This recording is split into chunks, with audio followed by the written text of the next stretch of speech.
لەبەرەوەی کە هەر لە سەرتاوە خۆپیشاندانەکان زادەی قینی پەنخواردووی خەڵک بووە لە فەشەلی حکوومەت لە گەندەڵی بەتایبەتی کە هێزە سیاسی ئیسلامی شیعەکان لە ماوەی ڕابردوودا دەسەڵاتی عێراق هەمەزەوە بووە بە هاوکاری و هاوبەشی تەمەن لەگەڵ بەشێک لە هێزە سوننەکان و هێزە کوردەکانیش تەمان گەندەڵێکی زۆر هەبووە لە سیستەمی بەڕێوەبردن و لە شێوازی بەڕێوەبردنی عێراقیدا نەبوونی خەدەمات و هەلیکار و خزمەتگوزاری بوو بەهۆی ئەوەی کە خۆپیشاندانەکان خۆپیشاندان گوزارش بن لە واقعی ژیانی خەڵک بەتایبەتی چینی خوارەوە ئەوە گەنجان هێزی ئیسلامی شیعەکان بەشێکیان لە ناخۆیاندا دابەش بوون بۆ دانویست سوود لە بەشێکیان داویست سوود لە ئەم ناڕزایەتیە وەرگرن یاخۆت هەموو ناڕزایەتی خۆیان بە خاوەنی ئەزانین بۆ ئەوەی کە سواری شەپۆلەکە بن ئەوەی کە ڕوویدا لە چەند ڕۆژی ڕابردوودا لە ماوەی ڕابردوودا بەشێکی تر لە هێزە سیاسی ئیسلامی شیعەکانی کە ینی پژیری دەسەڵات بوون هەوڵیان داوە کە ڕێگری بکەن لەوەی کە ئامانجەکانی خۆپیشاندان بێتە دی یاخولانی کەمی ئەم داواکاریانە سەرکەوتوو بن چونکە داواکاریەکانیان داواکاری زۆر ڕیشەیە یەکێک لەوانە بێزتەها لەوەنەوە ساوتەوە داوای خزمەتگوزاری و چاکسازی بکەن چونکە ئەزانن بەم سیستەمە و بەم ئالێتانە خزمەتگوزاری ناکرێ و چاکسازی ناکرێ داوای گۆڕانکاری لەو کاستە سیاسیەکەن کە لە ماوەی ڕابردوودا دەسەڵاتیان بەدەستەوە بووە هەروە داوای تەنانەت گەشتە داواکاری گۆڕینی سیستەمی سیاسیش ئەم داواکاریانە هەندێک جار لەگەڵ داوای هەندێک لە هەندێک جزئیەتە لەگەڵ داوای هەندێک هێزی شیعی یەکگرتنەوە لە هەندێک جاریشە لەگەڵ مەبدەکانی ئەوان یاخۆ استراتیجی ئەوان بۆ حکومڕانی لە عێراقدا پێشەوانە دەبنەوە بەتایبەتی هێزە ئیسلامی شیعەکان دەسەڵاتێکی ئەوەیان هەیە کە داواکاری ئەویان هەیە خواستی ئەویان هەیە کە دەسەڵاتێکی پانڕە و لە عێراقدا خۆیان خاوەنی بن و پەیڕەو بکەن هۆکارەکەەوەیە کە لە ماوەی ڕابردوودا ینی لە عێراقدا بەڕاستی شتێک نییە پرەنسیپێکی چەسپاون نەبوو بۆ بەڕێوەبردننی یان دیاریکردنی سەرۆکوەزیران بۆ منە بەپێی دەستورە بێت ئەو لایەنەی کە زۆرنەی کورسەکانی پەرلەمانی هەیە ئەسڵەن خودی عادل المەهدی بە تەوافقی نێوان هێزە شیعەکان لە پێشەوە 2000 ڕەزامەندی لایەنەکانی تر هاتووە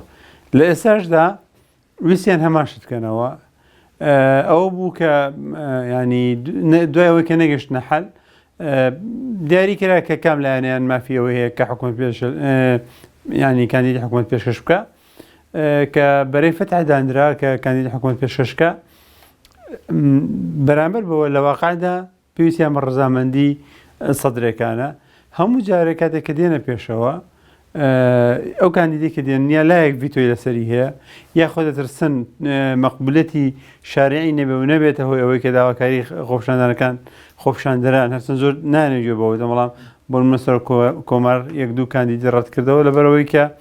ینی هەستی کرد ناگونجێت لەگەڵ ئەو داوایی کە خۆپیشاندەران هەیەە یاخۆت بەتایبەتی دەیانەوێت کەسێکی بێلایەن لەم قۆناغەدا سەرکردایەتی حکومەت بکات تاکو پێی دەوتە قۆناغی پەڕینەوە بۆ کاتی هەڵبژاردن کێشەکە لەوەدایە لەم ڕۆژانەی پێشووتردا گەشتبوونە ڕێککەوتنێک نیمچە ڕێککەوتنێک بەڵام لەسەر شێوازی بەشداریکردن و چەند کابینە وزارێکە و بەشبەشێنی حزبی لە ناو کابینەکە نەگەشتنە ڕێککەوتن تر دو جاریشەوە بوو هێشتا ڕێککەوتنەکە ینی بە پایان نەگەیشتووە لە ئێستادا تا ئەم دقەیە ئەو ناوانی کە دێنێن ئێستا هەوانی پێشتر کۆمەڵ ناو بوون بەڵام ئێستا محەممەد تۆفیق عەلاوی لەگەڵ علی شکوری ناوێن دەهێنرێ بۆ ئەوەی کە وەکو کاندیدی بابەتەکە پێیوەسە بەوەی کە کامیان ڕێککەوتنی لەسەر دەکرێت هێشتاکانە ڕێککەوتنیان لەسەر هەیە بەڵام دوجار ئایا هەرێکێک لەمانە مەقبولەتی شارعیان هەیە یا خودنا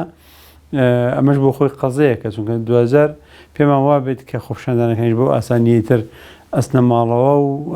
بێدەنگە بن پێمانە بۆ ئاسانی بێدەنگ بە ئیشی بۆ کرا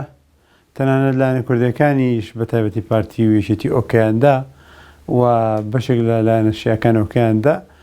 ماوەتەوە ئەوەی کە لەبەرەوەی کە عادل المەهدی لەسەر داوای مەرجەعیەت استیقاڵی پێشکەش کرد و بەڕاستی ژەگەر عادل المەهدی جاریشتر بتوانانی پێ بدرێتەوە پێم وایە ئەوە ئیهانەکردنە بە داواکاری خۆپیشاندەران تەنانەت داواکاری مەرجەعیەتیش مەرجەعیەت داواکارەکانی عەقڵانی ترە و داواکات کە شێوازێک یان حکومڕانێک بێتە پێشەوە کە